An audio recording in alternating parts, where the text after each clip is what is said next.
So a lot's been happening on the Volvo lately. I've actually been getting right into it the last couple of weeks, and as you can see, I've dummy fitted the turbo, so now I can see what it's going to look like in the engine bay. I'm using the factory exhaust manifold the car came with, so it doesn't exactly fit right, and I'm not going to show you that. But turbo is sitting on it, so I can see what it's going to look like. I'm pretty stoked with it.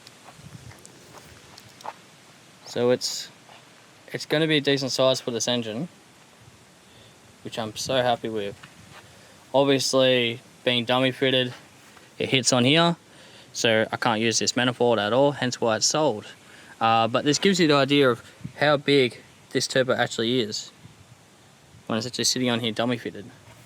So the whole idea is I'm going to make a new manifold, so instead of it going straight out sideways, I'm going to come out and forward. So this turbo here is going to sit about here and up. So that gives you an idea of where I want to sit it. But I'm pretty happy with that. Color combination and everything's on point. What else have I done? So far, this is the lowest point of the car, right there in the rear. It needs to be a little bit more lower, and then I'm happy with it. So right now it sits just above the rim. I want it to be tucking the rim just a little bit, because when the front goes down, the back's going to come up a little bit. I want to cut a little bit more out. So yeah, that's where I'm up to right now on the build. I'll show you inside of it. It's a little messy because I've been sort of working so much and I haven't really cleaned it out, but this tailgate weighs a ton.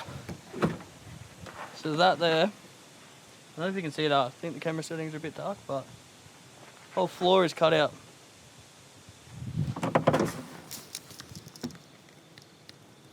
So the whole floor is cut out.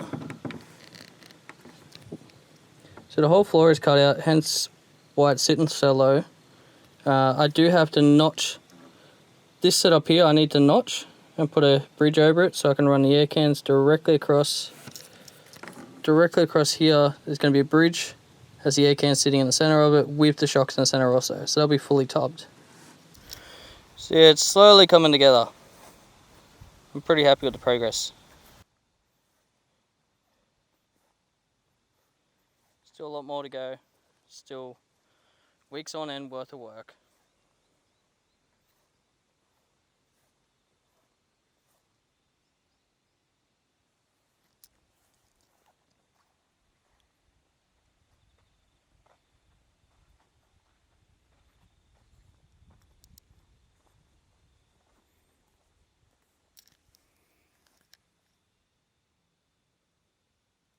So like I was saying just before, the rear section I'm going to do air cans, which I have them. I'm not doing an airbag setup, so air cans, I like to keep it a little bit old school. Good mate of mine, Mick, ended up having a set, and he said he didn't need them, so I took them. Yeah, I took them. But anyways, I'm going to run a notch setup over the original chassis. I'm going to do a bridge, going to run the air cans on either side with the shocks in the center, and hopefully that will get it to the lowest point in the rear just fine. And then I'm going to tackle the front. So the front's going to be interesting, but that's where the car is at the moment, and yeah, wait till next video. And yes, before anyone mentions this, the engine mounts are upside down. Stupid mistake that I did, which I will be changing, so everything is still got to come back out and put back in, and everything else, still got to put the gearbox and everything back in, so it's just going to stay like this for now.